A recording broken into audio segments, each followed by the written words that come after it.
Welcome to the All Metal Mode podcast with your host, Michael Hare. Tune in every Monday night, 8 p.m. Eastern with co-host Gypsy Jules, and every Tuesday night at 8 p.m. Eastern with Matt Hoffman as we talk to guests, discuss metal detectors, equipment, and everything treasure related. Feel free to join in the discussion in the chat room during the show, and please, if you like what you hear, we'd appreciate you taking a moment, hit that like button, and share the link with your friends. We hope you enjoy the show. The All Metal Mode podcast starts right now.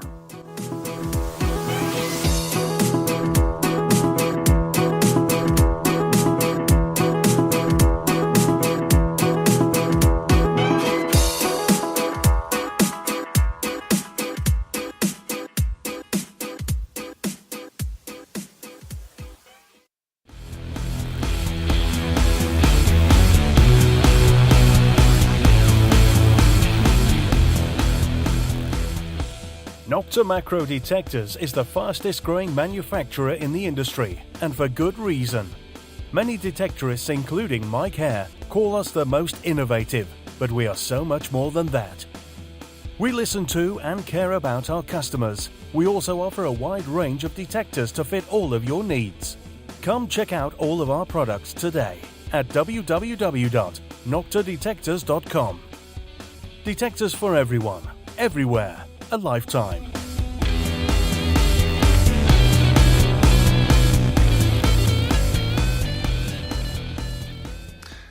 Hey everybody, this is Mike here, and you're listening to the All Metal Mode podcast. Tonight's guest is Dorian Cook, and he's going to be talking about KGC Gold Part 2. If you haven't heard Part 1, go back in the archives. You're going to want to catch that. It's a really good show. Then I think if we got time, which I think we will, we're going to segue into caches and discuss a little bit of that. And yeah, stick around. It's going to be a fun show. It's always fun when we have Dorian on.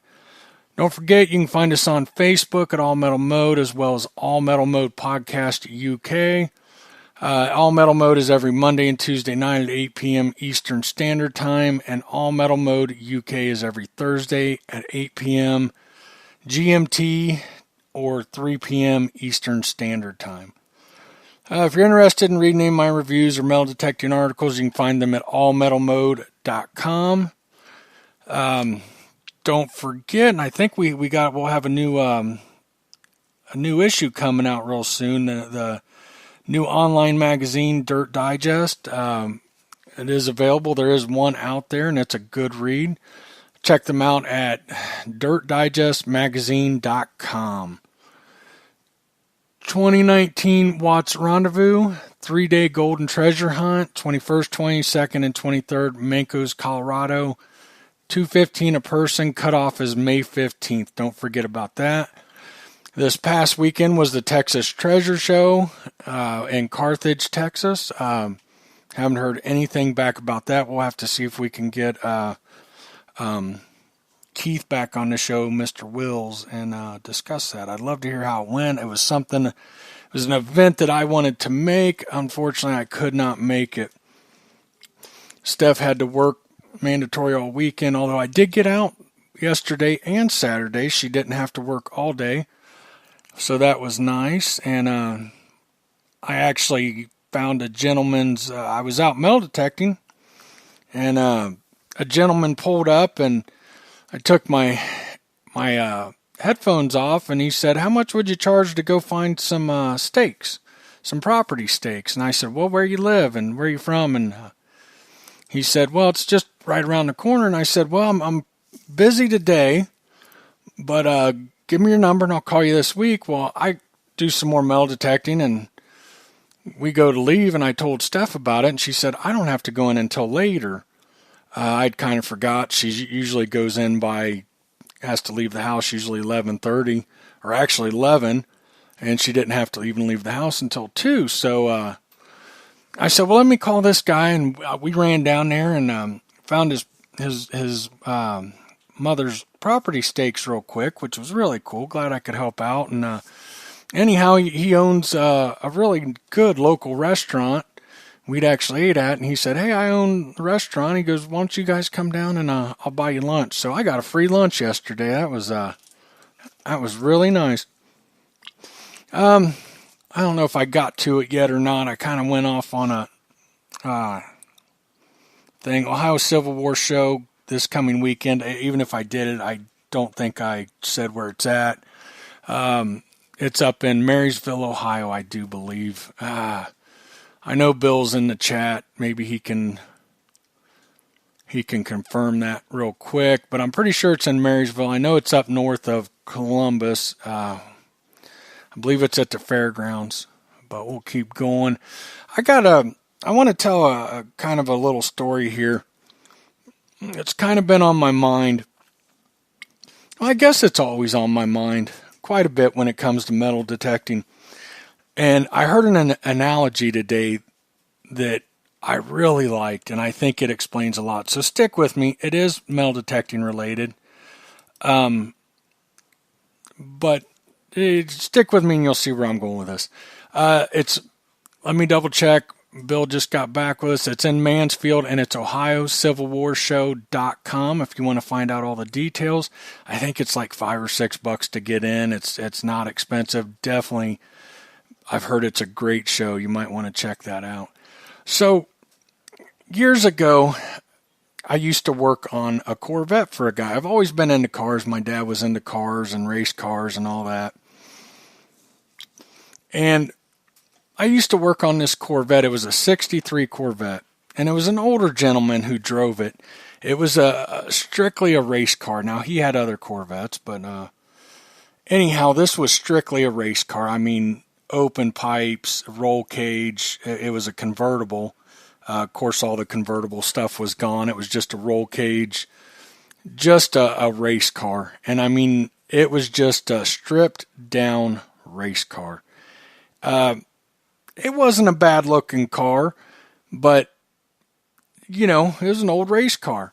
And one of the funny, kind of a quick side note here,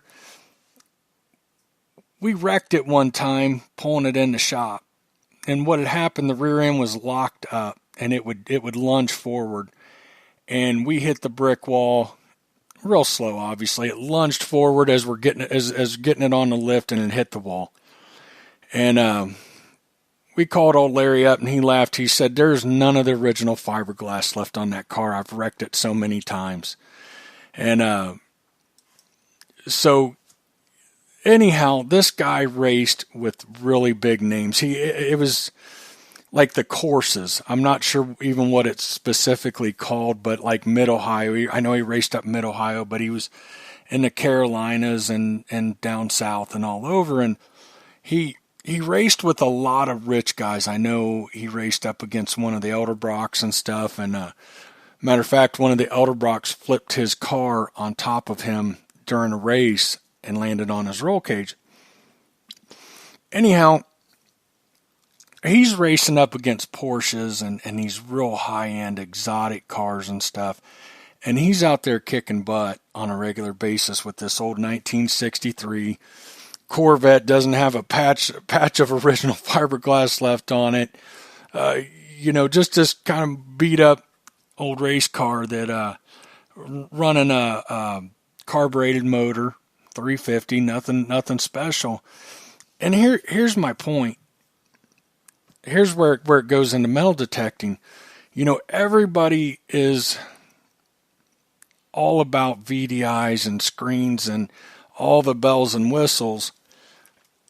I'm not trying to sell you on anything. I don't care if you take this or not. But just because something is old doesn't mean it's obsolete. And I've said that a lot when it comes to these detectors without VDIs. And here's where I'm getting at. You know I love Tesoros in the fields and the iron. They just work really good. And you can get in this hobby for a few $100s if you want to go field hunt, or if you got places with iron. Field hunting is so rewarding. Most rewarding metal detecting I've personally ever found. And you can do that with a few $100s and be very successful. I mean, I've hurt guys' feelings running much more expensive detectors with a machine without a VDI. I've got a C-scope, C6 or 6XMI that I shipped back to a friend in Ohio. and he is just killing it with it, loving the detector. It's very well balanced. It's lightweight. And he's going in. I only have the 11-inch coil for it, and he's kicking butt.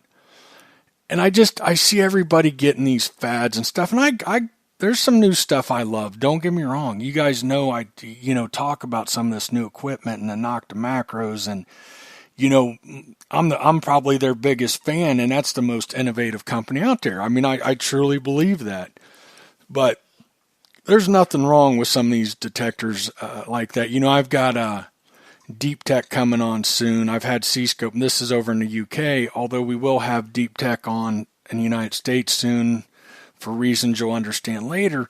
The C-Scope, the Tesoros, and, so many people overlook those. And I'm telling you, for the right situations, you're not doing yourself any favors, and a lot of times you can save a lot of money.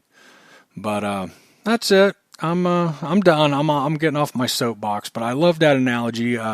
My friend Luke Higgins started talking about race cars, comparing old cars versus new cars in terms of metal detectors, and the light bulb went off in my head. And whether I think most of you get it, but me growing up around cars, it really made sense to me.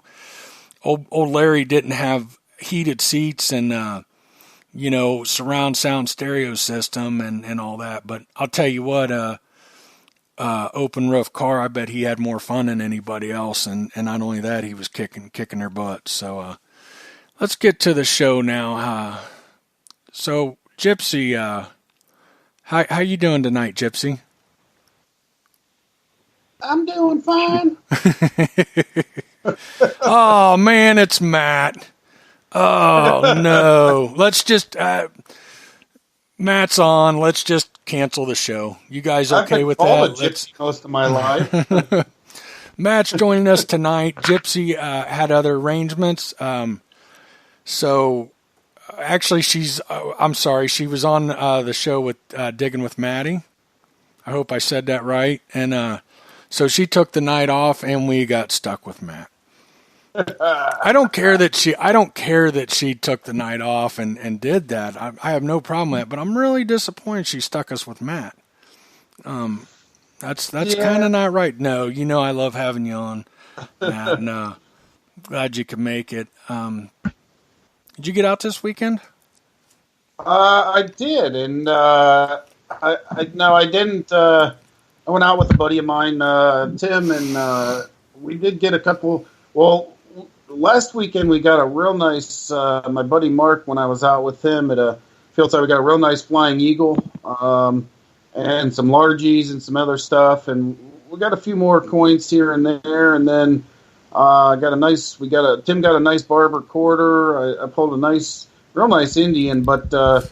Yeah, we got found some great farmers, some great people, and got some nice permissions. And it was all in all, we didn't set the records on finds and relics and whatnot, but had a real good time. It's nice to get out. Good. That's good to hear. What about you, Dorian? Did you get out? We've had so much rain where I am that on the first sunny days we've had to jump on the grounds maintenance. We have a mini farm here, and there's about 3.5 acres of mowing plus all the attendant weed eating and stuff. And so we're trying to play catch up before I start taking off. A couple of guys on the group are actually 3 of them are really tearing it up in the northern west part of West Virginia, and they want me to come up, and I really want to get there, but. They're talking about 3 more days of rain coming in on us, so I may not make it. I may have to wait another week. Yeah. For those of you that might not know, I'm telling you, go check out his Facebook group. It's We Dig the Civil War -headquarters. I've never seen anybody on Facebook do a group the way he does. One of the things, and if you guys go back, probably beginning of the show, some of the very first shows, I talk about one of the things I don't like about Facebook and metal detecting is there's no conversation going on like some of the forums. Of course, I've really struggled to find a good forum. But my point being that you just don't have the conversation. People post pictures up and, oh, great find, there's a thumbs up.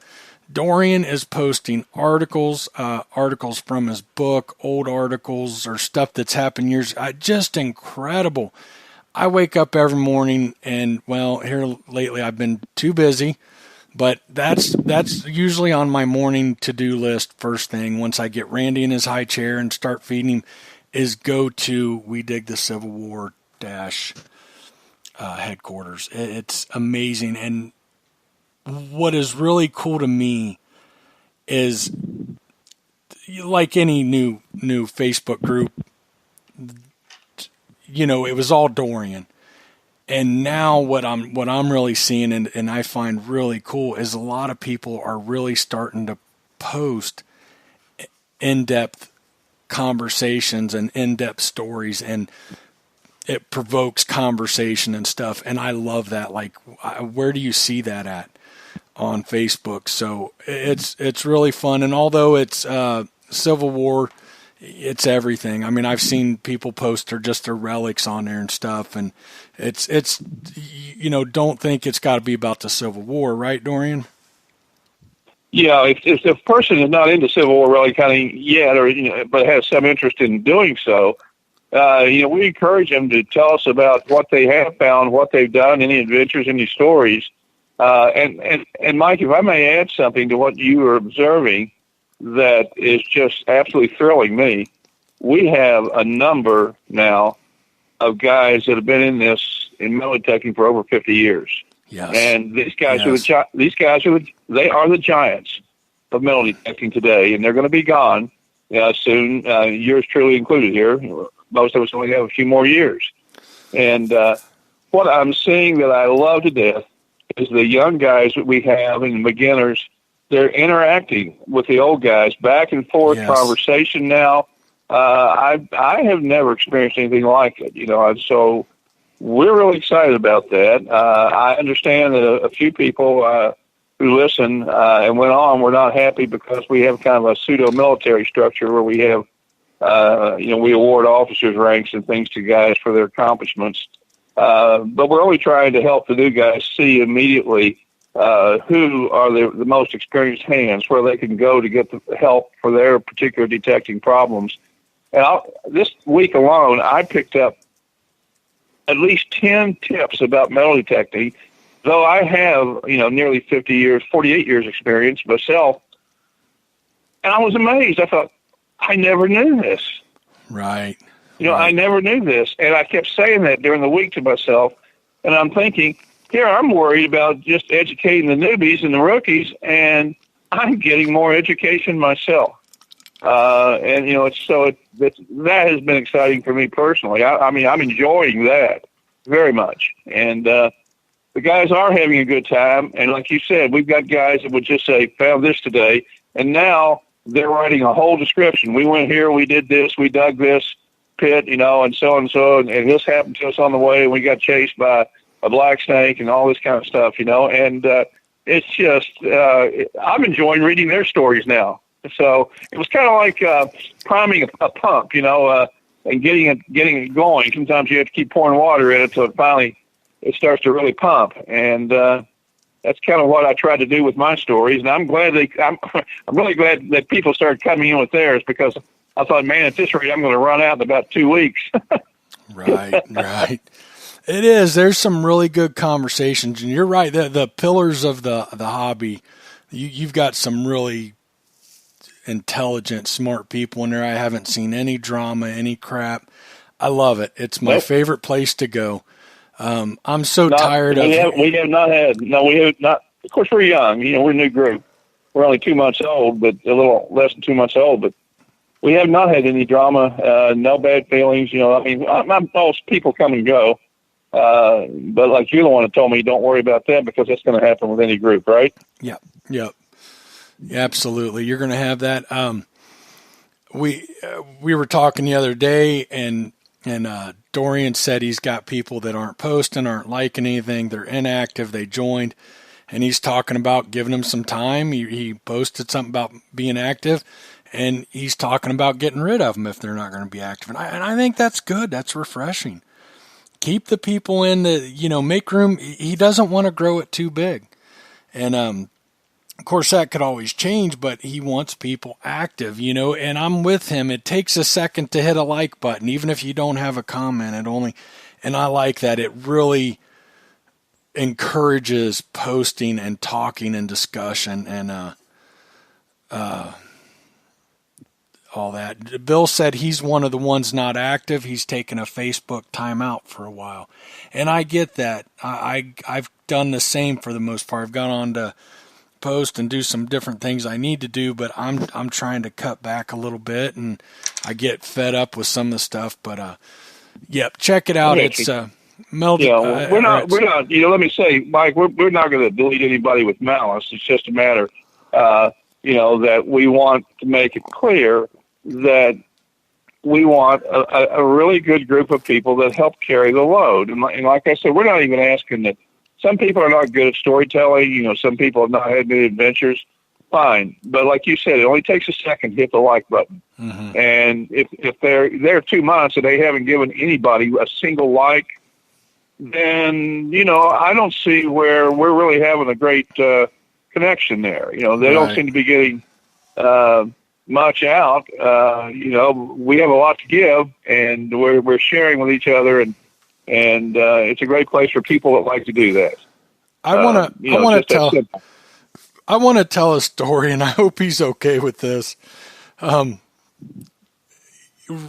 Heyer, he posts in there, and you talk about fines. That guy's been doing it for a long time. Incredible detectorist, nice guy. Well, Ronnie and I totally got off on the wrong foot. I'm not going to go into detail, but it was ugly.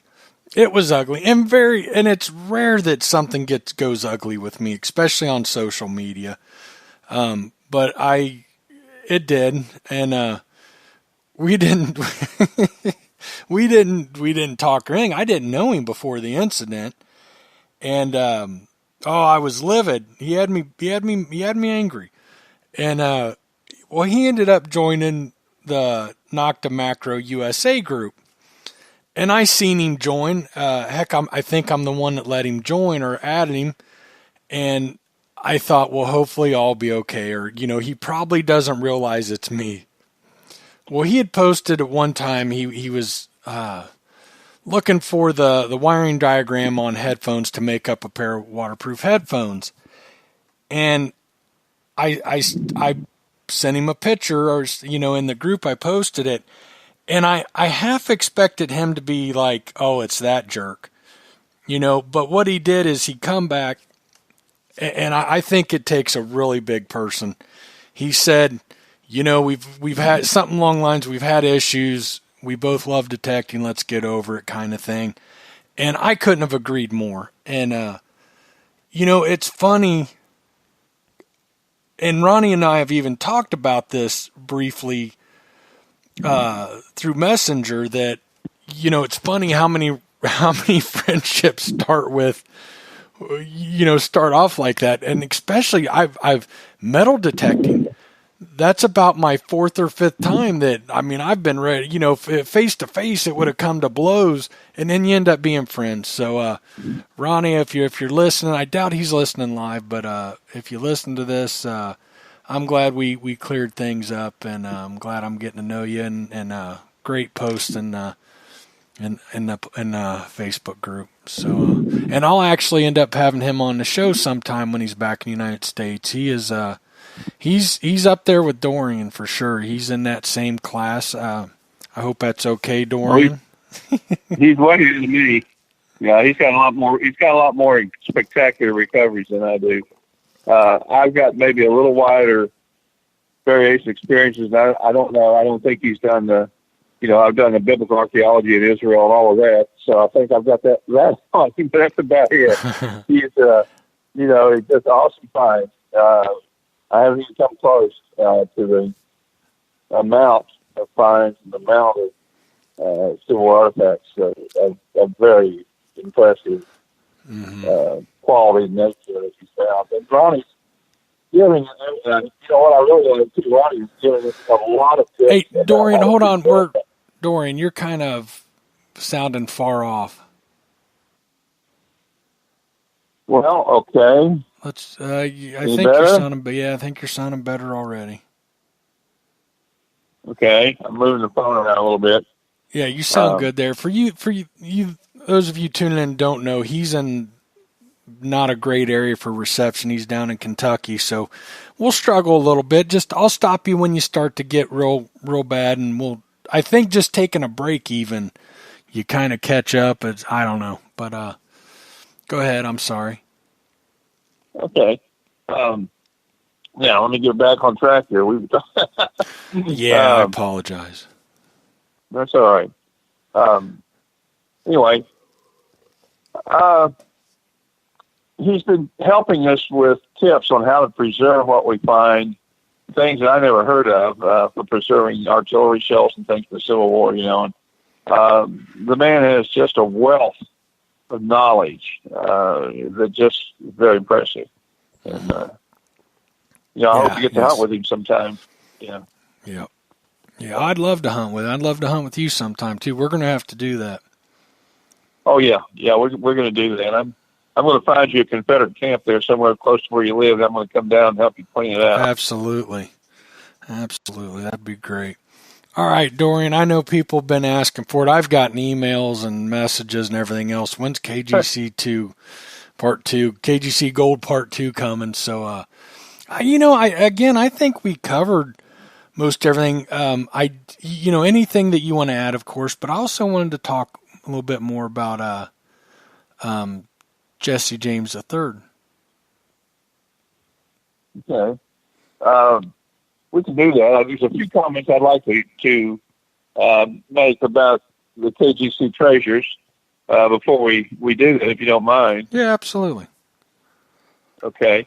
Well, the way of review, we basically had covered enough ground to where I think your listeners understand that the KGC treasures are not your run-of-the-mill buried treasure projects, that they involve groups that are involved in the occult, that are fanatical about preserving locations of their major caches and things, keeping those safe.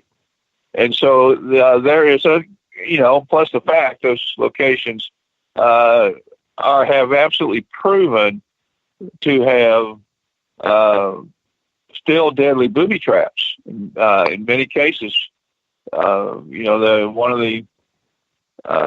the 8 big super caches, the KGC, it's called the Valley of Secrets treasure in Colorado.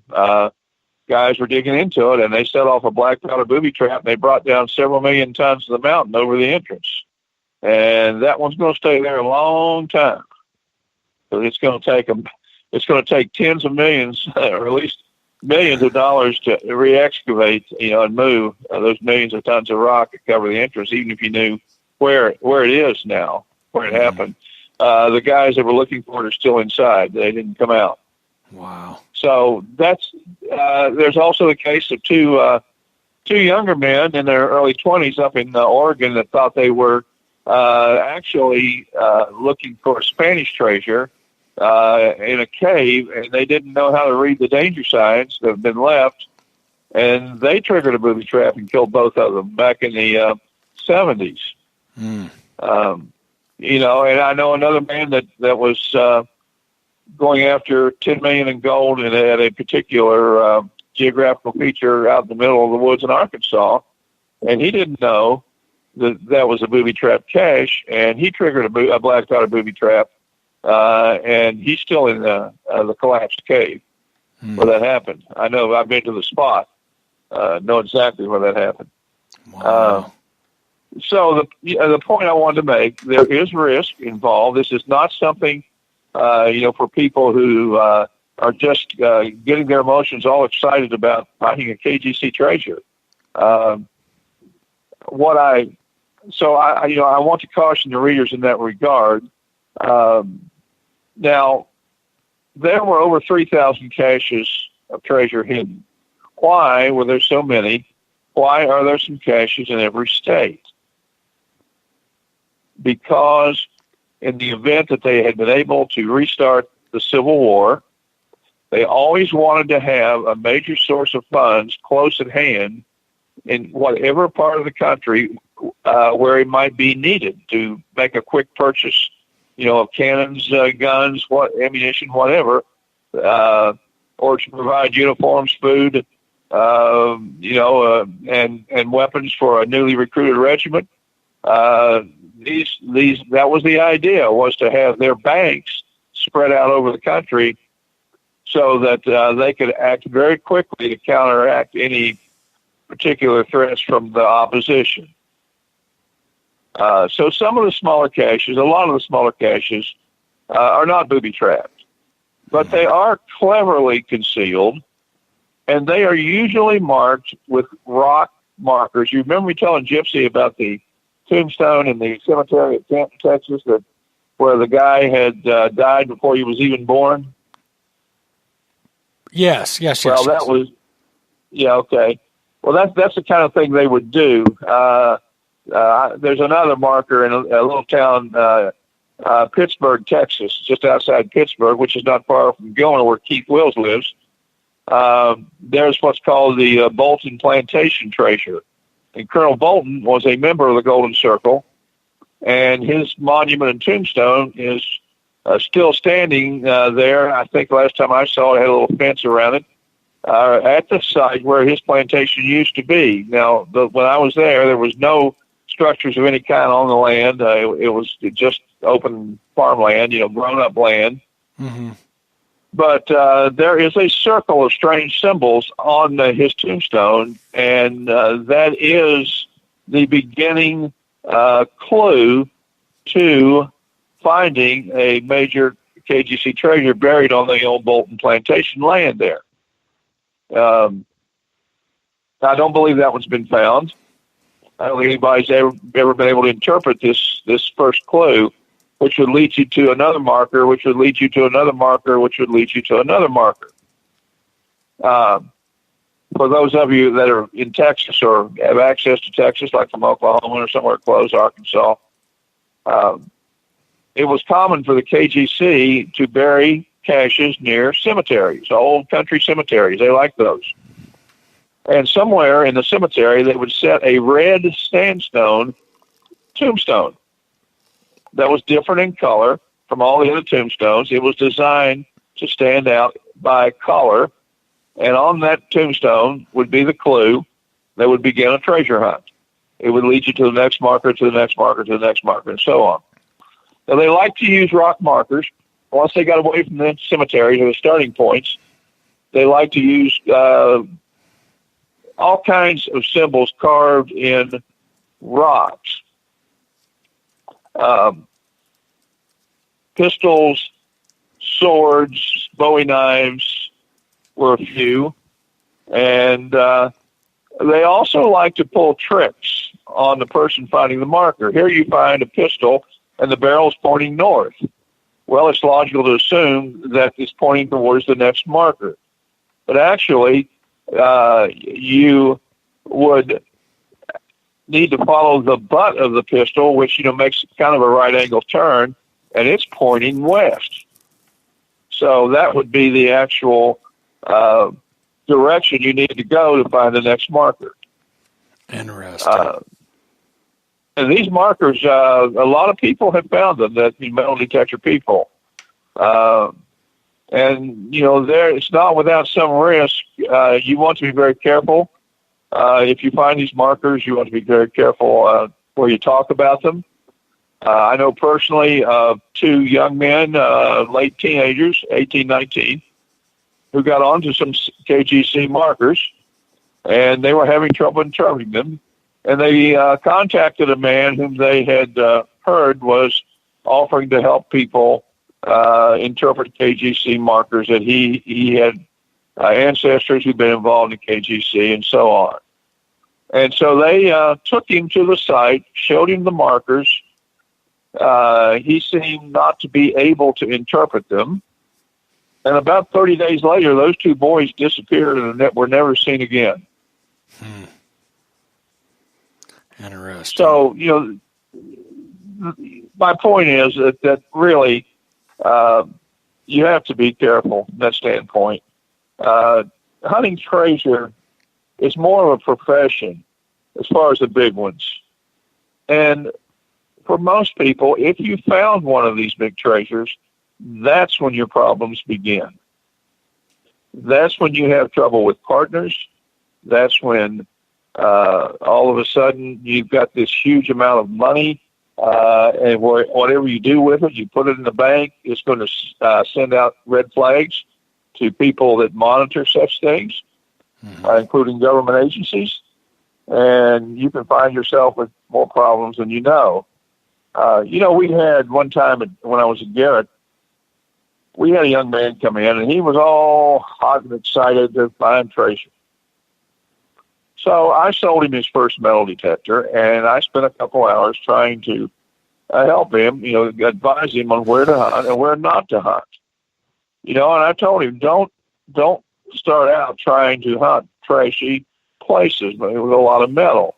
Go to your parks with open ground where your trash signals are not 6 inches apart, and learn on the open ground first, and then you can tackle the sites with more metal as you learn your detector.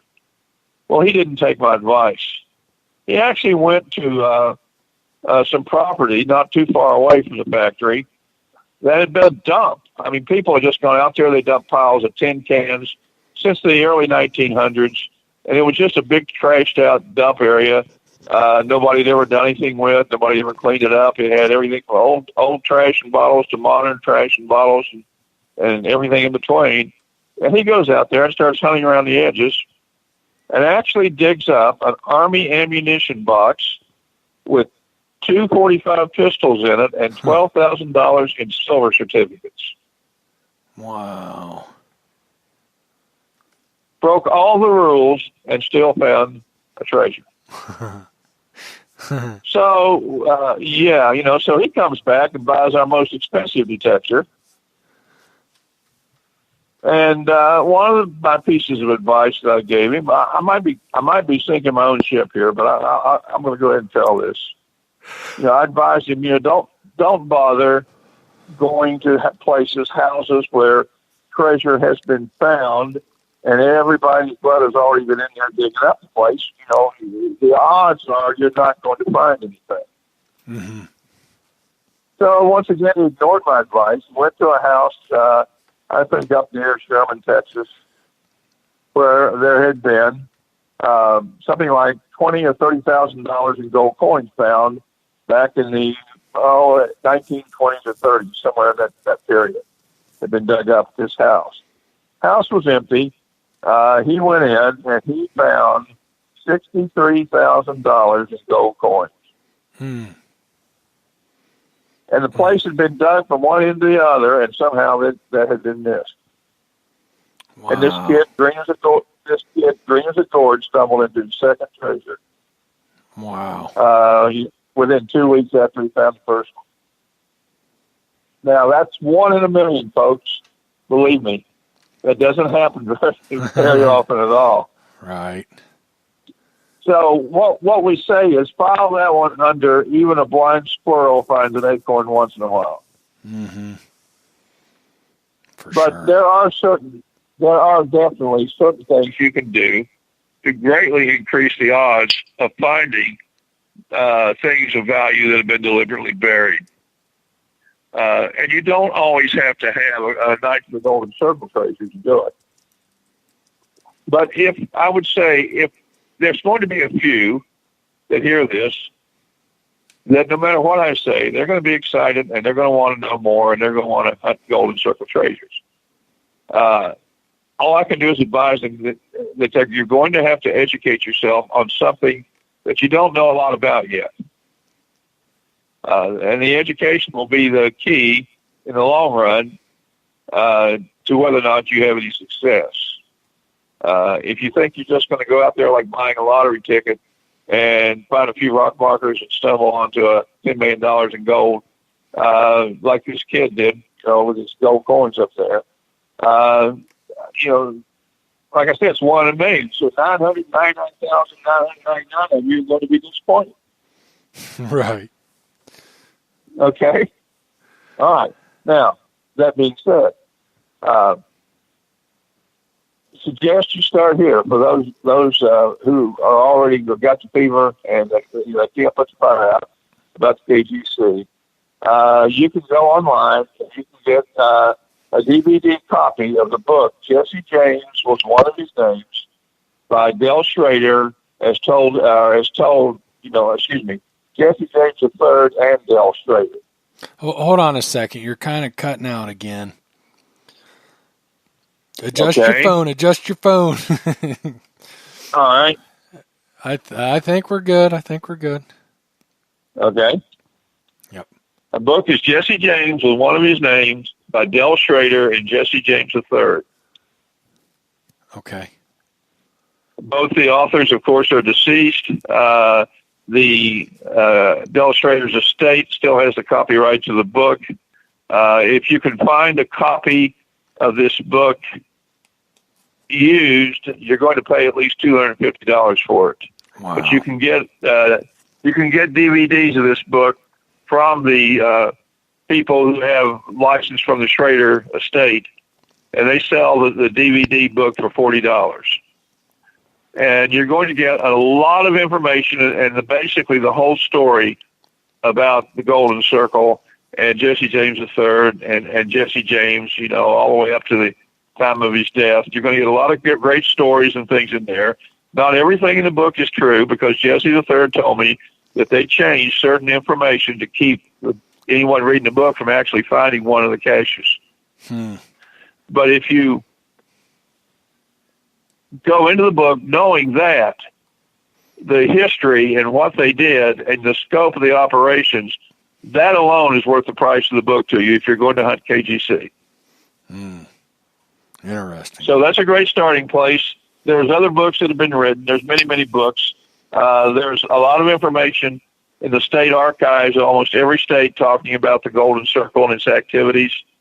And you can a lot of times target areas in those states by what was recorded in these archives. It can give you clues as to where to start looking for rock markers that would lead you to a Golden Circle cache. And that is probably the best I can do for you there. Most of the sites that are marked with these rock markers that aren't huge, they mark like the big super caches. They might turn the whole face of a mountain into a marker. If it's viewed at a certain time of day with the sun shining on it, you would see the image of a giant buffalo or an Indian riding a horse or something like that. But you'd only see it at a certain time of the day. They did stuff like that on the big ones.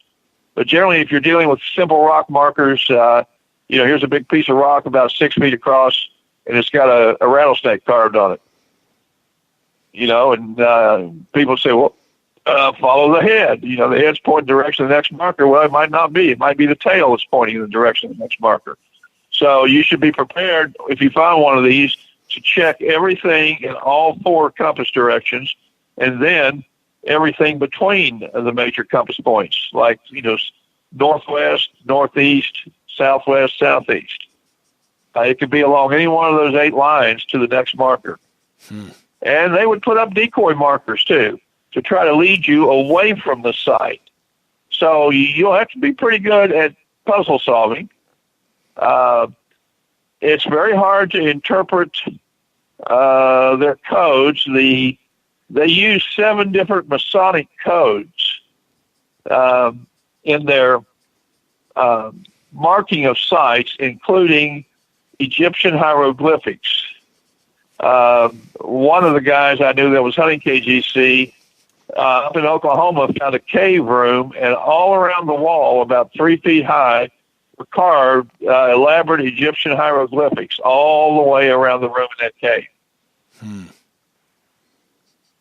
And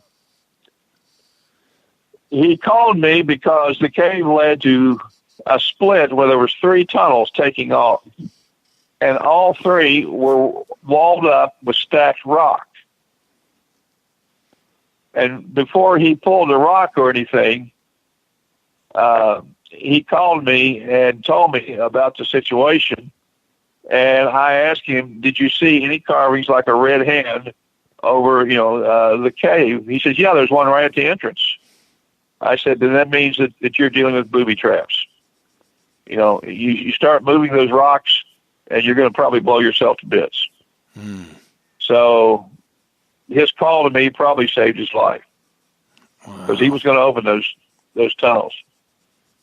So anyway, it doesn't matter how much gold's there. You know, it's not worth dying for. Right. Okay, so, you know, that being said, I would like to give some encouragement to those that are listening who might like to find a cache of money or gold or whatever, you know, jewels. So, I'd like to help you by giving you some suggestions that will increase the odds of your finding such a cache. Most people, you know, again, they don't approach cache finding with a professional attitude, with the mindset of a CSI detective, if you please, looking for clues, thinking about the people they were dealing with, this type of thing. The greatest source of unfound treasures left in the United States today are what we call down in Texas, when I lived there, postal banks. And some of you will be familiar with that term. A lot of you won't. It was common back in the old days for farmers to take a post in their fence that they could see from the house, and they would be sitting in a hole, and underneath it would be a mason jar with gold or silver coins, and that was their bank. They'd pull the post out, and they could reach in, pull the jar out, and they could add coins to it or get coins out of it, whatever their need was. So from them was coined the term post-hole banks. But post-hole banks aren't always by any means under a post hole. However, they all had one thing in common. They were the bank for that particular homeowner, farmer, you know, again, thinking of those out in the rural areas more than the big city. It is a statistical fact that as late as 1920, only 10% of the American people were putting their money in banks. Wow. Now, if 90% were not putting their money in banks, where were they putting it? They had to have a bank. Yeah, in the ground. Right. Now, I'd like to give your listeners some clues on how to find these caches. Why are the caches still there? You know, well, there's a lot of reasons. And let me start with the numbers. If 90% of the American people in 1920 were burying their money or hiding it in a wall, you know, in a hiding hole in the wall of their house or whatever, mostly in the ground, think how many of those people when it came time for them to check out of life, died suddenly or unexpectedly from a heart attack, a stroke, a mule kicked them in the head, they fell out of the barn loft, broke their neck. And here was the thing that created so many caches that have not been found. Hundreds of thousands of caches over the United States. And this is why I'm directing your readers towards this kind of treasure hunting. Right. Much safer. Nobody's guarding it. Nobody's going to shoot at you if you dig it up, unless you're trespassing, of course. And then you're taking the risk there. In those days, the woman was looked on as still as the weaker vessel. And so the old man generally would not tell his wife where he buried the family bank, because he figured that them being rural, living out in the country, if anybody came in on them, and since everybody knew that everybody buried their money, the thieves, might do a home invasion, put a gun to the guy's head, and look at the wife and say, "Tell me where he's buried his bank, or I'm going to shoot your husband." Mm-hmm.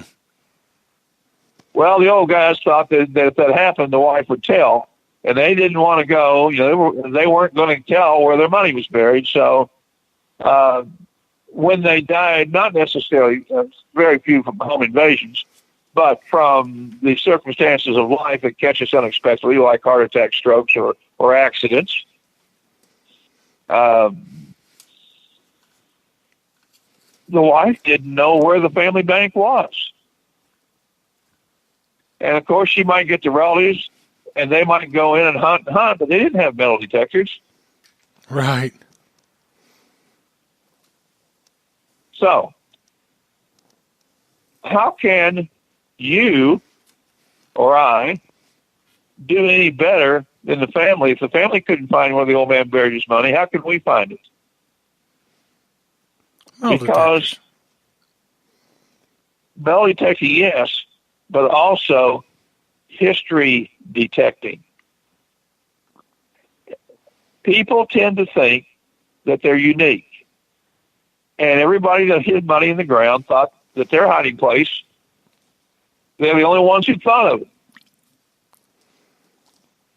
And the fact is, human nature caused thousands of people to hide their money in the exact same way and same place at the same depth. First off, they weren't going to bury the family bank 6 feet deep because they're making deposits and withdrawals. So it's not going to be much more than 24 inches, sometimes 36. These caches are shallow. That's another thing that makes them attractive. Sometimes to find one, you got to clean the house site of all the junk metal before you can hear that mason jar lid, down there in the ground a couple feet.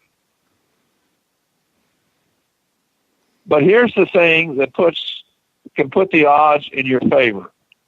The fact that people did the same thing over and over and over with many of these burials. The farmer would look out his bedroom window, and out there where the pasture starts, about 150 feet away, he notices a beech tree growing just 3 feet away from the fence.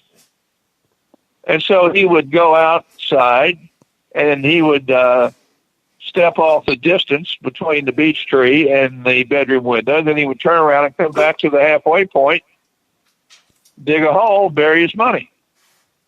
That way, he could look out his bedroom window and see the spot where the money was buried.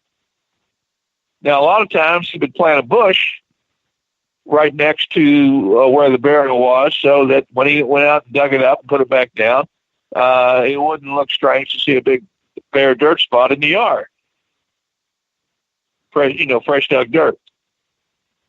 Other farmers, they were a little smarter. They went right inside the barn doors, and they buried it in the floor of the barn just inside the doors, because with all the animals and equipment going back and forth inside the barn, the doors opening and people walking in and out, any signs of digging or opening that cache would be quickly hidden just by the everyday use. But there, just inside the barn door, down maybe a couple feet, there's the family bank. So knowing how a house site laid out, it's easier to find these caches if the house is still standing and the barn's still standing. But ask you have to go, if the house is still standing, you can determine where the bedroom windows are. And also you want to look out the front window of the house and see, is there anything like, for example, you look out the front window, or you stand in front of the front window and you look towards the street or the road. And there, 30 feet out in the yard, is an old bird bath, or maybe a pretty boulder that the farmer dug out of the field and was once a flower bed around it. That is a primo place to check for a cache. You see what I'm getting at here? Yeah, absolutely. I actually, I've talked fairly extensively with people on this, so I've got a good idea on some of this. I've heard some really good stuff over the years. Never found one. Okay. I got one for you. I wonder if you know. Talked to a guy a few years ago who he learned metal detecting from a guy down in West Virginia when they both lived down there together.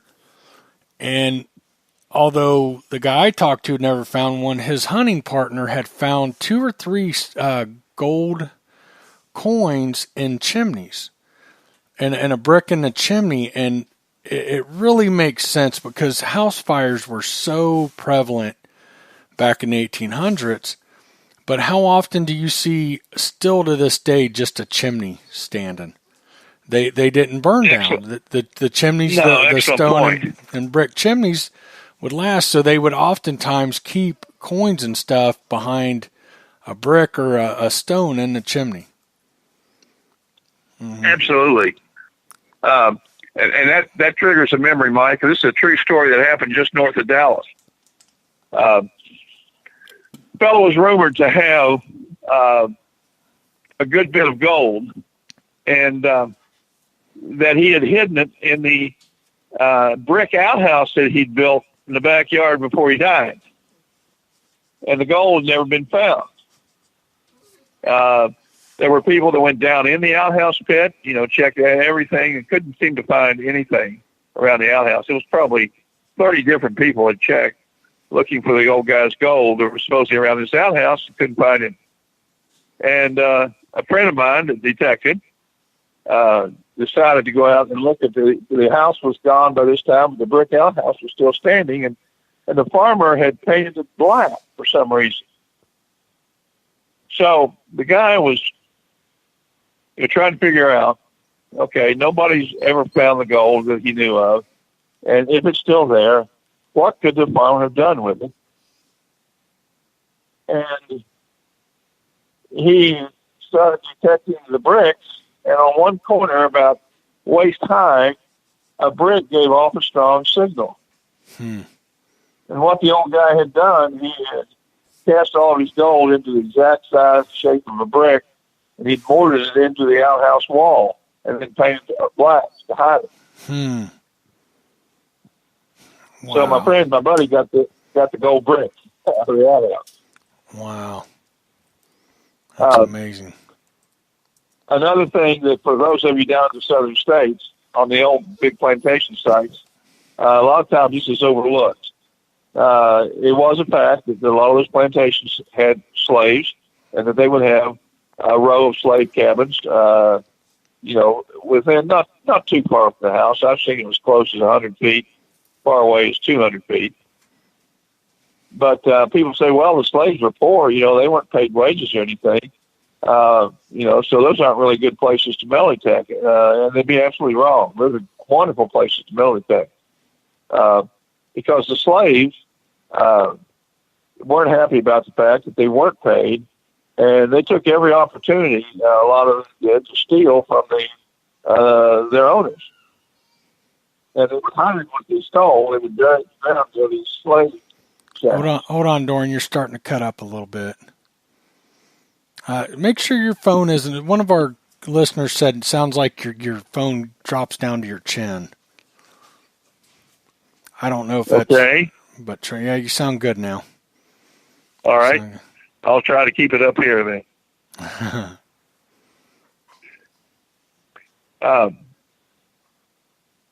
In fact, the same fellow that found the gold brick found the one I'm going to tell you about.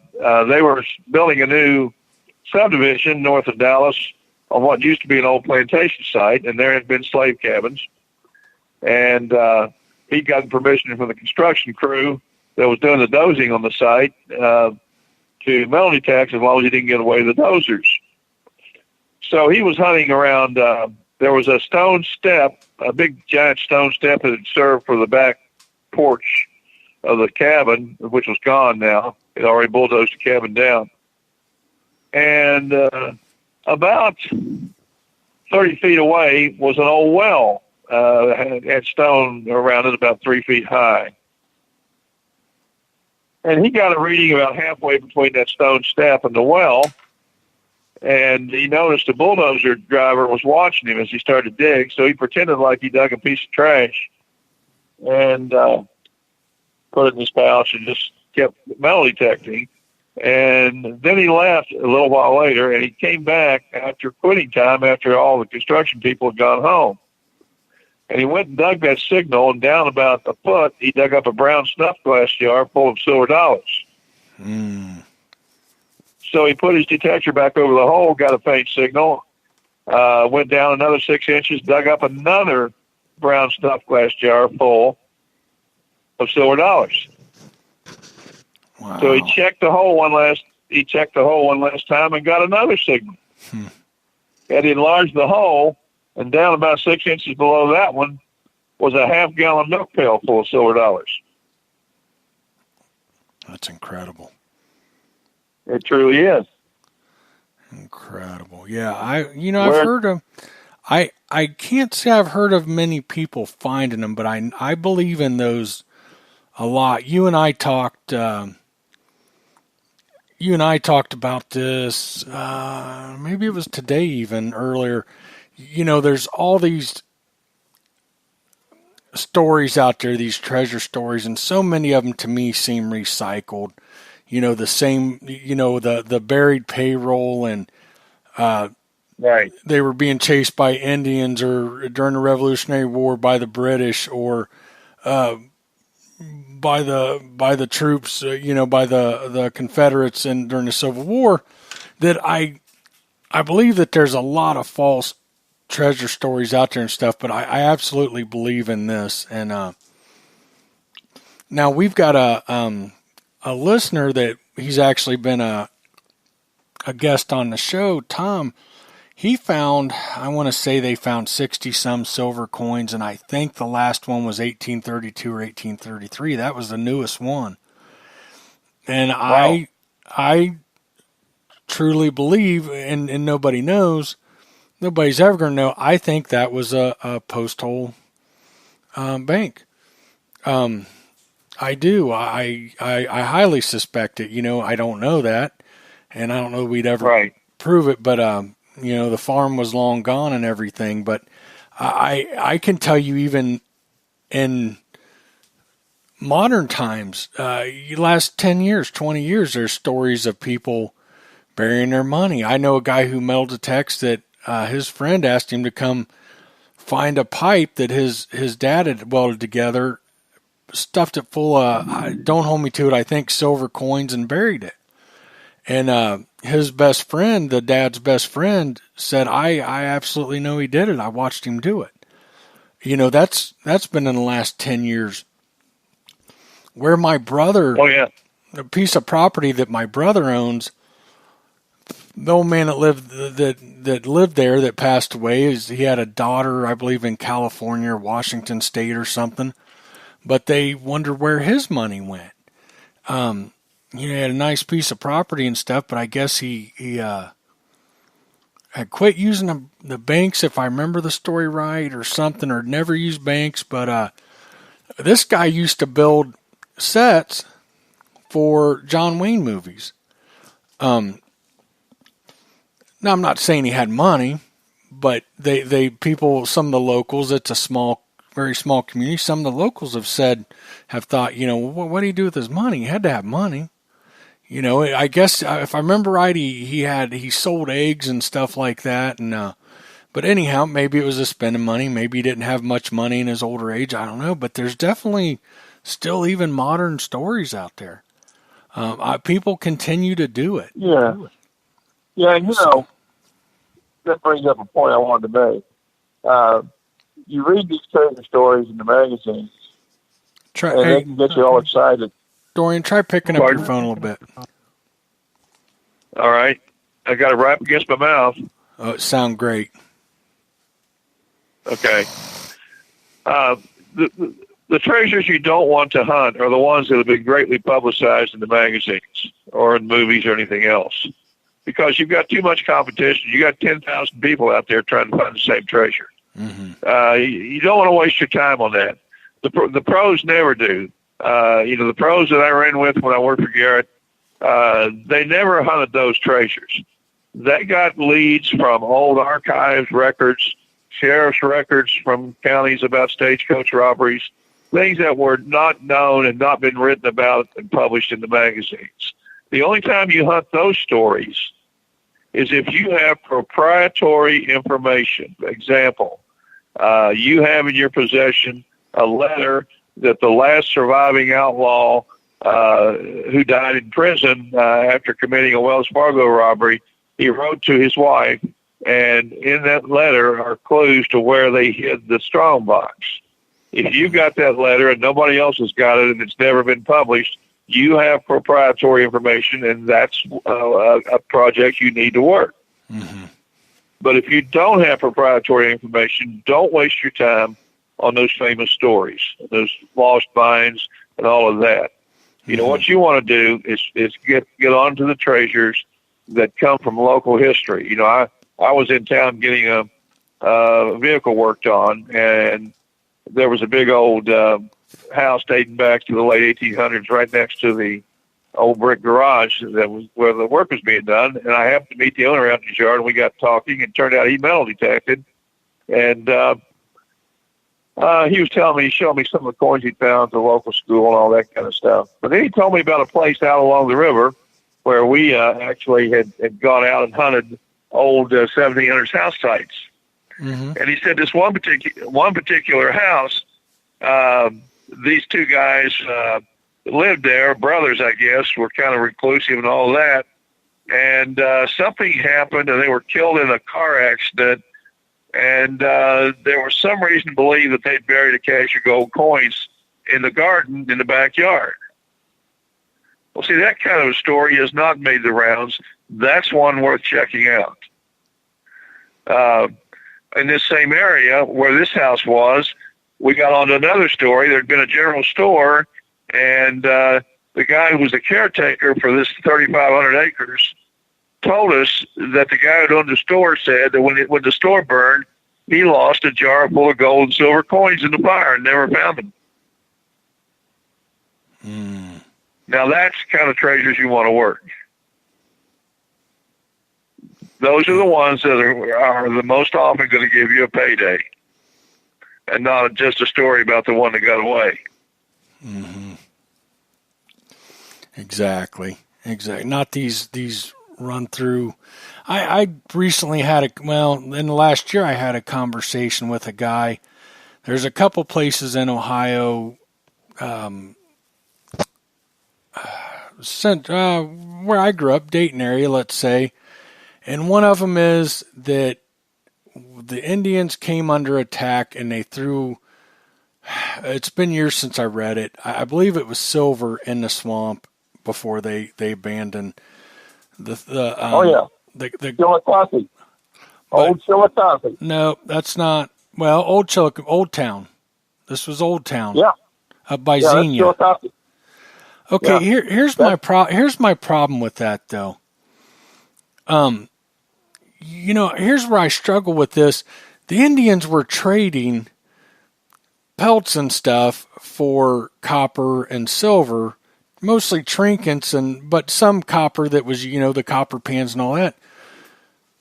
So, I mean, they had silver and stuff, but you read some of these stories and I believe associated with Old Town, somebody had said that they'd been taken to a silver, like a silver mine that the Indians had that was close to Old Town. Well, you got to think that's not true. And I've read accounts. It is true, Mike. It's down the Little Miami Valley. I know where it is.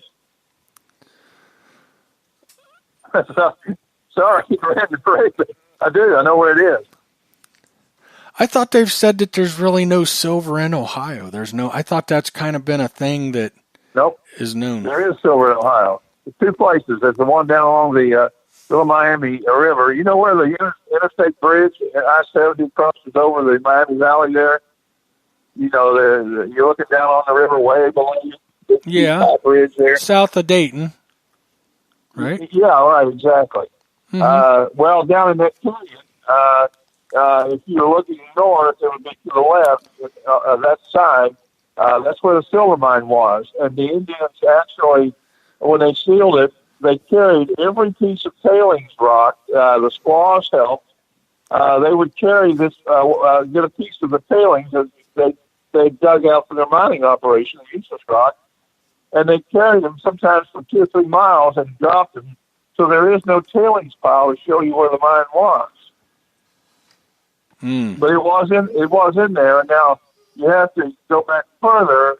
There is silver in Ohio. There is silver in Kentucky, although they say there's a lot of silver here, because I have found some of the silver mines at John Swift. Those are some of those famous silver mines But I had proprietary information, and I found 3 and maybe 4 of these 6 rich silver mines down in central Kentucky. Can't do anything with them because they're in the national forest, and that's deliberate. Mm-hmm. So anybody doing anything. But so anyway, so you think that story of Old Town is true? Oh, absolutely, and here's why. We know for a fact that the Shawnees they wore big silver armbands, they wore silver earrings, sometimes silver pendants through their nose.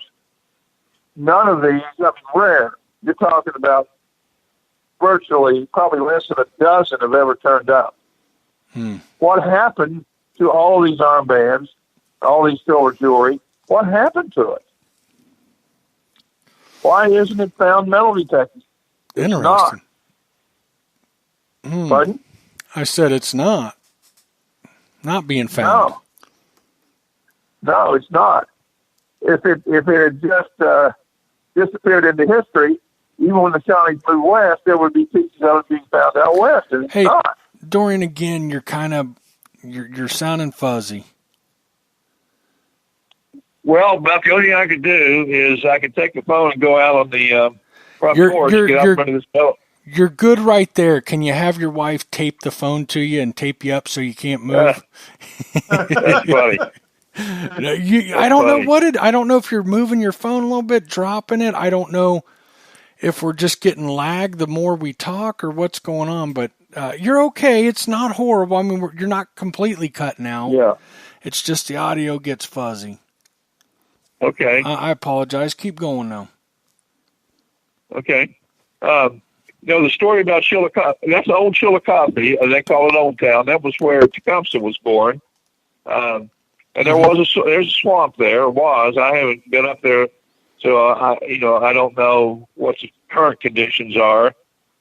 But apparently the Shawnees know where this is, and they never chose to try to go dig it up. But something happened to all of the Shawnee silver. Now here's the kicker.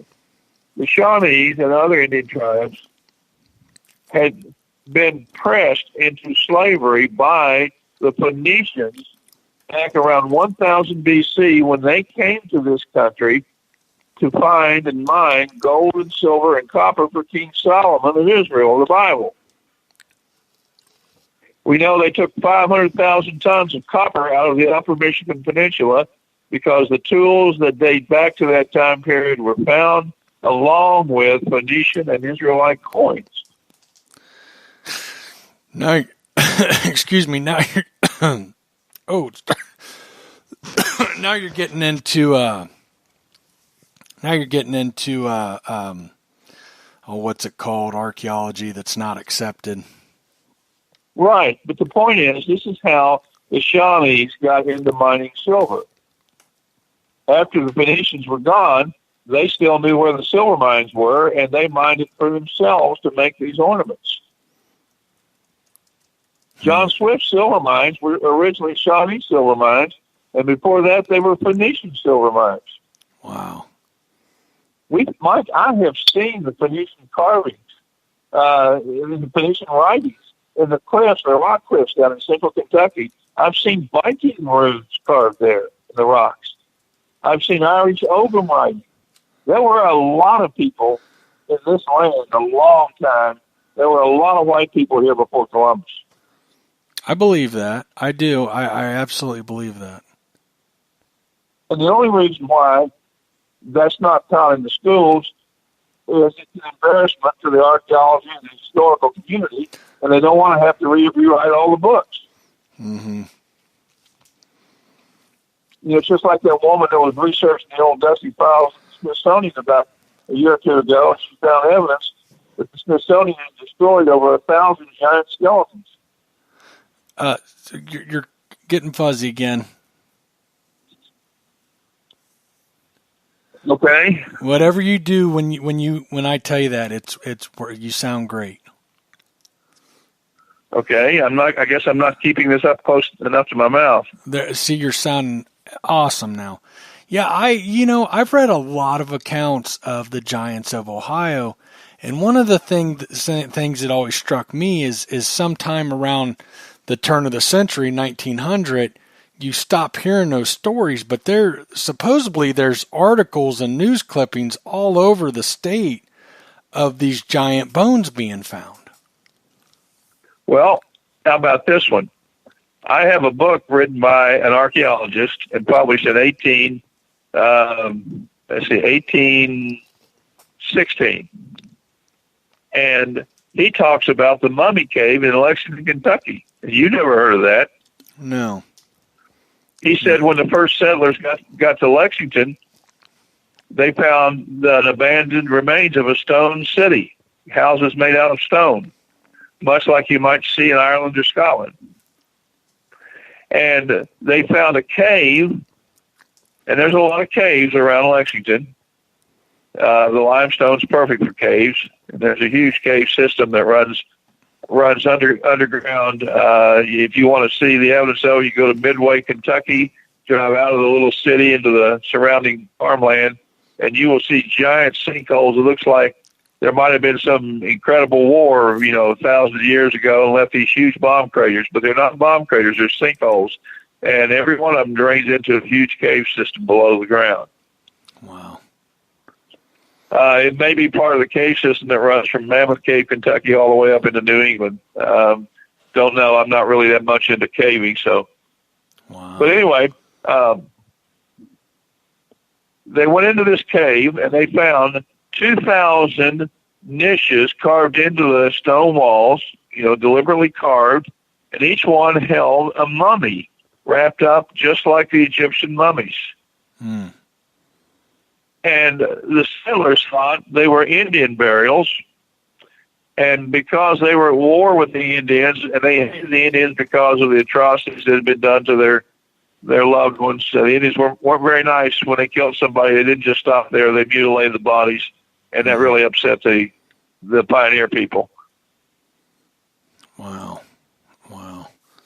That's incredible. So they took them out and burned them.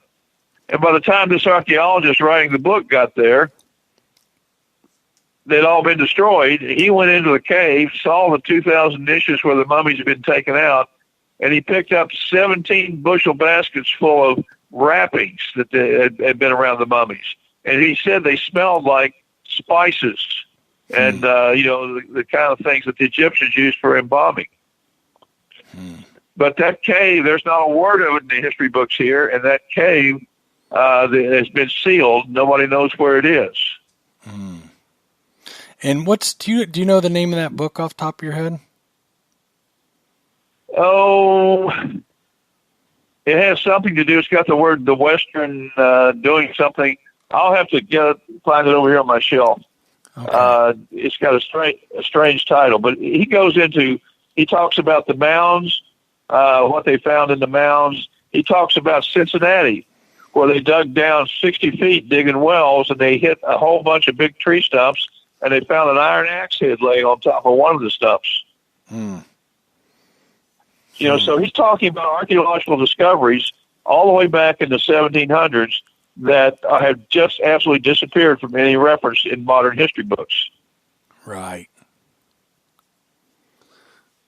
Absolutely. That is, see, I'm really into out of place archaeology. That really interests me because I absolutely believe in everything you're saying. I think things have been covered up and hidden. I'm sure you're the same way. But I was taught that Columbus discovered North America and everything else. But in reality, I mean, it's already been proven that's not true. The Vikings were the first to discover North America. So I believe in it 100%. People if you're a detectorist, if you've ever heard the stories, there's been people who have found Roman coins on the beaches in Florida. It's rare, but there's even stories of pots of them being found and ceramic pots. Now, we don't know. They could have been brought here, at any time. But there are, I mean, if you type in Google, if you type in Giants of Ohio, there is a lot going on. I'll tell you something else, Dorian, and I wish I could get a hold of the guy. I lost his number. I wish I could remember the website. I haven't been able to find it. I was neighbors with a guy in Lancaster, Ohio, who was a home builder, and when he built a house out in the country south, down by Laurelville area, he come across real deep concrete. There was concrete. There was arrowheads. There was just this really weird mix of stuff. He somehow got a hold of this guy who runs this website, and I guess he has money. He sent the concrete off to be tested. It was not any modern concrete mixture. But you know what baffled this guy that found it was, why is there arrowheads down here with this concrete? And other tools. I don't remember exactly what. I wish I could remember. I wish I could find this guy's website. He had pictures of rocks that were found and all this different really interesting tools and different things, and educated on it. So I'm absolutely a believer in some of this, or definitely open-minded enough. Wow. We'll have some private talks. I've got some interesting information. You're getting cut up again. Okay. There you are. See, readjusting. It is so finicky. It's your phone. It's real close. Mike, elaborate. Do you want him to talk a little bit about Morgan's Raiders? Is that what you're getting at? Mike said, what about Morgan's Raiders? Have you ever heard the story about Circleville, Ohio, that when they started that town that they found, I want to say 6 or 7 caskets, boxes, I guess in the circle, if I remember. That's why it's called Circleville, is the story I read. It could be all crap. I've never researched it deep. But 6 bodies were found, and that's how it became Circleville. They were in a circle. That's a pretty interesting story, and they were supposedly odd shaped skulls and different things, elongated skulls, if I remember right. But I don't know, some of this I've not dug into. But one thing I would like to do, one website I found gave the Giants of Ohio gave a list of a lot of the libraries and how to find the articles at these libraries. That is something somebody could actually check themselves about the Giants of Ohio. That would be a good starting point to go to some of these libraries with these supposed and confirm that story but that's interesting. I got to know what that book is you've got. I will find it here.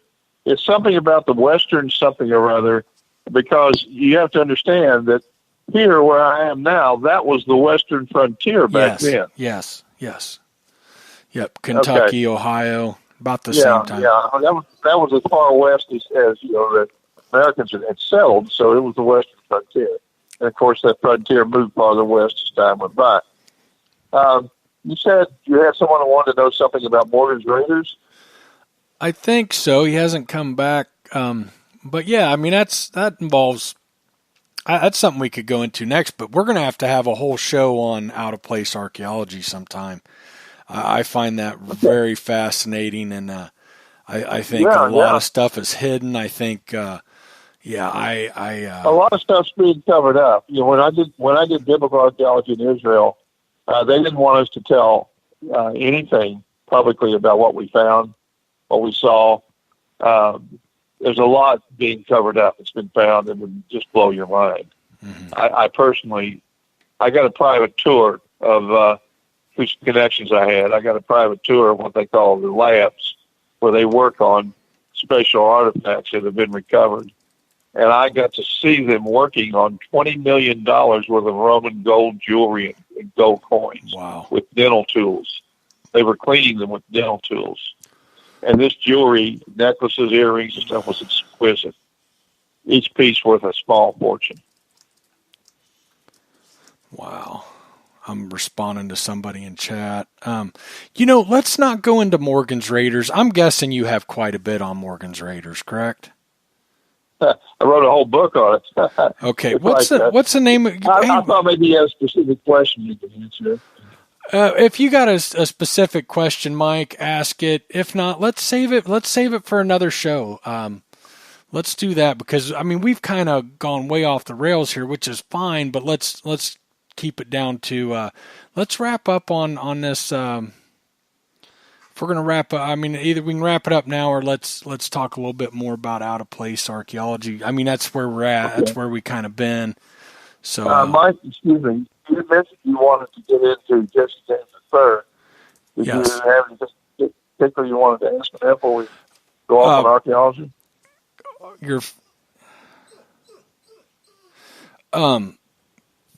I'm sorry, I was reading what Mike said. He said, yes, they came up across the Ohio River through Indiana, then into southern Ohio. I don't think he's asking a specific question. So what we'll do, we'll save that for another show. Before we go on, real quick, why don't you tell the listeners about your books and how they can get them? The 5 books that I've published today, written and published, involve 3 of them are actually called Kentucky in the Civil War Years, and there's volumes 1, 2, and 3. The first one is called Perryville, the Battle That Turned the Bluegrass Red. It's about the most violent event in Kentucky history, which was the Battle of Perryville, which was one of the 20 biggest battles in the whole Civil War. And there were, if the truth would get out, they say there were 7,000 casualties, but it was a lot closer to 10,000 deaths and terrible woundings. That's one of the books. It doesn't pull any punches about war. I recommend that the readers be at least 16 years old before they get into that, because I wanted to show the impact of war on the soldiers on both sides and on the townspeople of Perryville, what it did to the town, how it changed it forever, what it did to their homes, and on it goes. The book is almost 300 pages. It's full color, used reenactors and historic pictures, plenty of illustrations. Very different from any other book that's been written on the battle. Then I followed up on that book. I wrote a book about John Hunt Morgan. It's called Kentucky Terrorist with a Rebel Heart. John Morgan was arguably the first terrorist in Kentucky. And it's an interesting transition. He started out as a shopkeeper running a mercantile store in Lexington, Kentucky, and ended up being called the Thunderbolt of the Confederacy. So I was very fortunate. I was given a book printed in 1864, or published in 1864, written by a Southern Ohio pastor who drew all of his information from the newspapers of the day, from interviews with some of Morgan's men, from interviews with the authorities and the Union officers and men that chased Morgan. And it gives a picture of Morgan that it was so close to the time of those events involving Morgan. It's the most accurate thing I've ever seen on Morgan. Much more accurate than most of your modern books. And so that book is long out of copyright. I really relied heavily on that for my book. Okay. And because I figured Centaur's work was so good, I wanted to see it republished. Okay. And so that's what that book's about. And then I wrote a 3rd volume called Battle to Battle. This is volume 3 of Kentucky in the Civil War Years. And it covers the biggest battles that were smaller than Perryville, but much bigger than the skirmishes and things took place all over the state. It's the main battles during the Civil War. And discovered something in writing, and this includes the Battle of Perryville, that all of the battles, Civil War battles that I've researched in Kentucky, have something strange or weird aspect to them that doesn't show up in the other Civil War battles in other states, like Virginia, North Carolina, and so on. And I have no explanation as to why this is. But strange things happened in each battle, and that alone to me is worth the price of the book, just reading about those and trying to ponder as to why they existed in all of these battles. Mm-hmm. The 3 books do for you guys that are relic guys and gals that are relic hunters. All 3 books contain leads. To anybody who's an astute reader, there are leads to sites to hunt in those books. That was not, their main purpose, but that was part of what I included. The books are all nonfiction, but they're written like adventure fiction. They read like adventure fiction. Dorian, because I learned that. I'm sorry, phone. You're getting fuzzy. Okay. I'm sorry. All right. I hate to do that to you. I just want to make sure everybody catches everything. Yeah, I guess I'm going to have to start taping this thing to my face. Yeah. If you have your wife do that. I get involved in the subject and my hand drifts away from my mouth. Yeah. If your wife does that, we want pictures. We're going to need pictures of that. Oh, mercy. Yeah, for blackmail purposes, right? Yeah. Yes, absolutely. Absolutely. Okay. The other 2 books I wrote on the pioneer Indian War period of Kentucky, they're called Kentucky in the Early Years, Heroes and Hostiles, Volumes 1 and 2. And they are little-known stories about the pioneer heroes like Daniel Boone and Simon Kenton.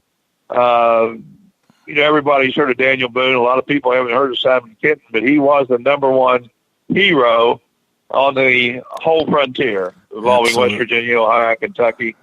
He was absolutely a man that did so many incredible things. It's almost unbelievable. And he lived to tell about it. He died in his 80s. But he had over 100 hand-to-hand combats with hostile Indians and won every one of them. He was the fastest man on the front.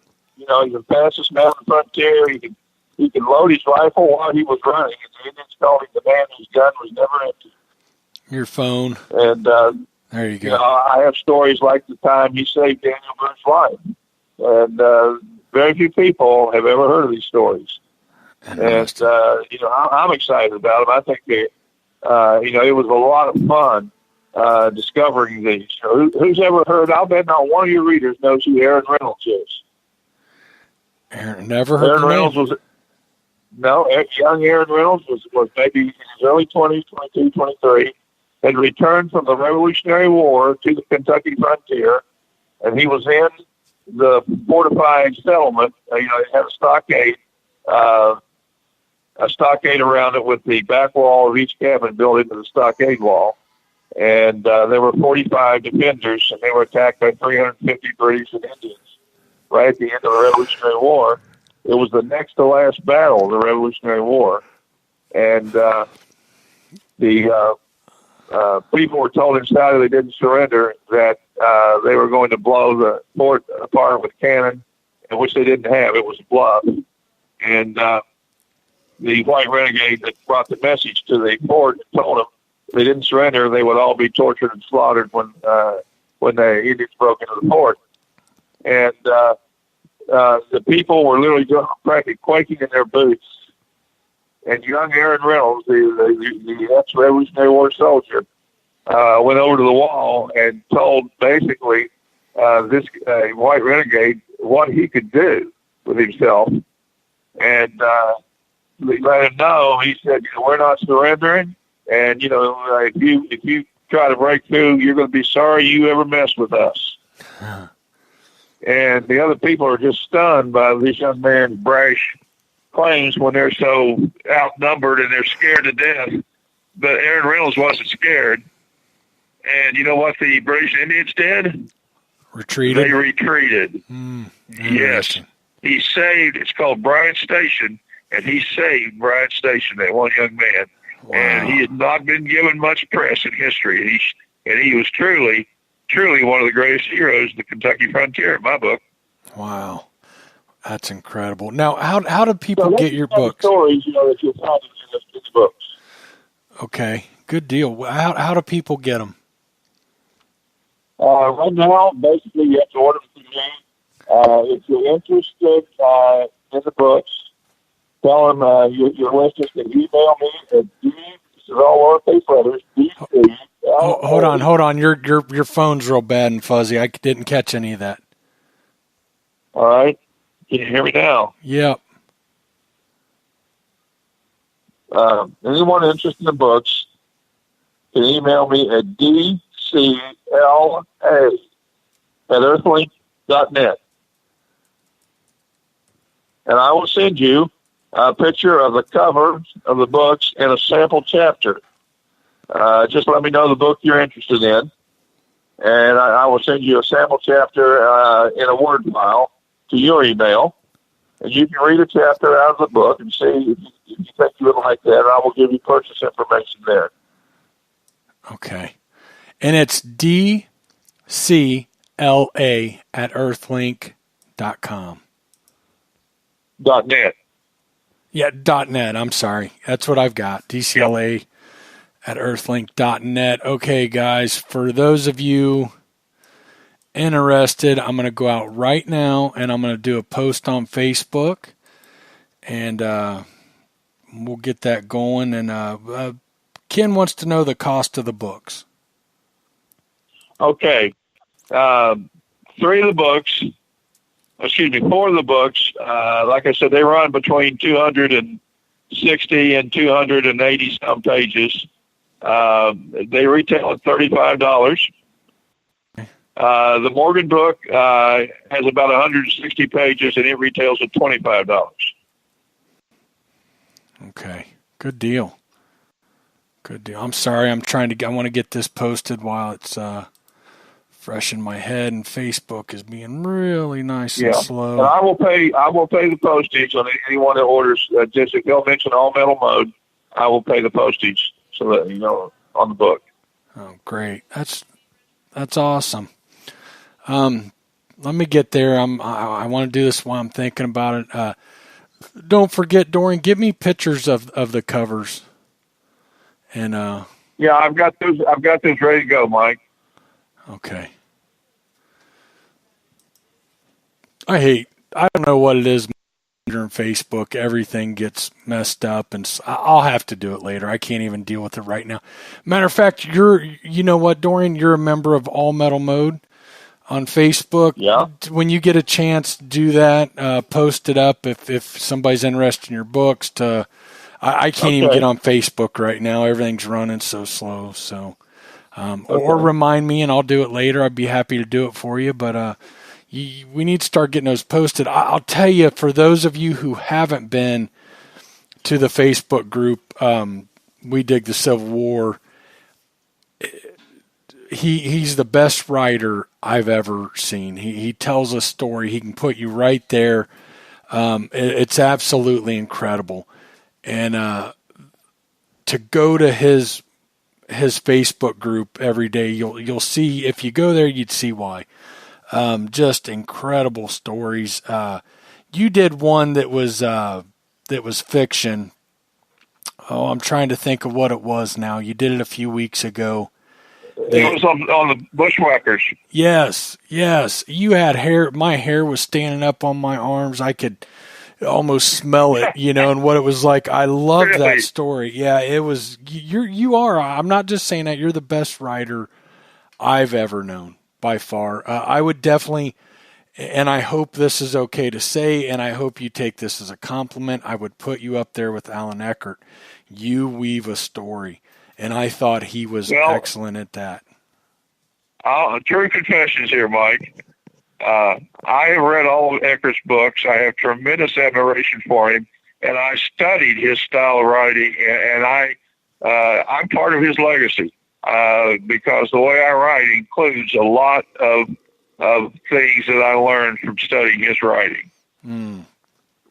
I believe I don't have a degree in journalism, but you still have to get an education one way or the other. And I got mine by studying great writers and saying, what about Alan Eckhart holds me? Why can I not put his books down once I start them? What is it? And then I try to incorporate that into my writing. So that's the way it works, right? Right. If you want to be a great metal detectorist, then go out and hunt with a great metal detectorist. Right. Absolutely. Isn't that the truth? Dorian, I think now's a good time to wrap it up. I don't know if Matt fell asleep, if he's still with us. He might have hung up. Who knows? Matt, you with us?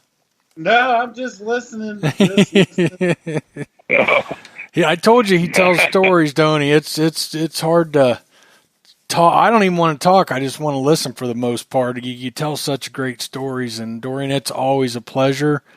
Of course, I'll talk to you this week. Let's get a game plan of getting you back on.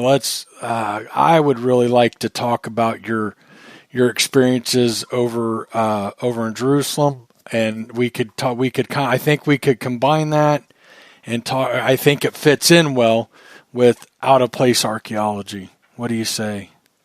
Okay, let me just say this in advance, Mike. If we're going to do the archaeology, remember, please, that what I did in Israel was biblical archaeology. Okay. I went over there to find out what I could see that would prove the Bible is history. So we're going to be talking about the Bible is history. I'm not going to be preaching or trying to, impress my religious beliefs on anybody, but I am going to be talking about whether the historical accounts of events like Sodom and Gomorrah, is it correct? Does the evidence that we find in those ruins match what the Bible says happened? Mm-hmm. So, I wanted your listeners in advance to know that would be involved if you have a program like that. If I'm going to be talking about that, I can't avoid it. Mm-hmm. No, that's fine. We made some incredible discoveries. I was involved in the excavation of a Roman crucifixion site, which is 40 feet underground near the Garden Tomb in Jerusalem. Mm-hmm. And, that has certain implications. And I can tell you things that they're not going to be real happy with me over there saying publicly, but I don't care, frankly, because what I'm concerned about is not suppressing truth. That's been done too much in history and archaeology, and I'm against it. Interesting. Yeah, I'm looking forward to that. We'll get of course we'll talk this week and we'll get into that. I think it's a good time to end the show though. I don't know about you. I'm more out. We've been at an hour and 45 minutes. I think we're at a decent stopping point. Guys, don't forget, we'll get that posted on Dorian's books. I'm telling you won't be disappointed. He's an amazing writer, storyteller, and I can't wait. I want the books bad. You're getting some really good compliments in the chat. So that's good. But Dorian, Matt, you guys ready to wrap it up, guys? Yeah, boy, only an hour and 45 minutes. Wow, I'd get my headlamp on and go out and metal detect for a little while. It's nice and warm tonight.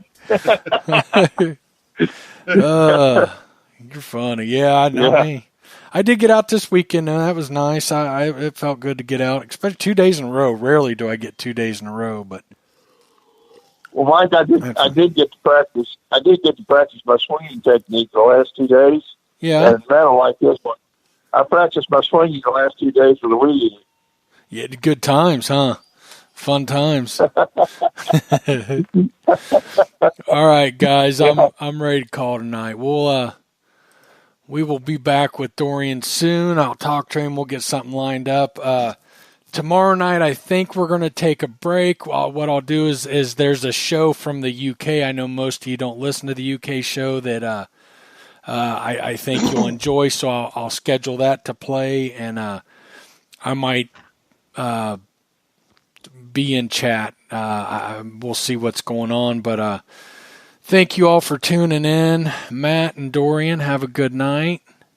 Okay. And, hey, listen, tell Matt for me not to quit the day job in regards to the job. You were breaking up, Dorian. I'm sorry. Okay. So, yeah, I said, tell Matt not to quit his day job in regards to the jobs he was telling before the show.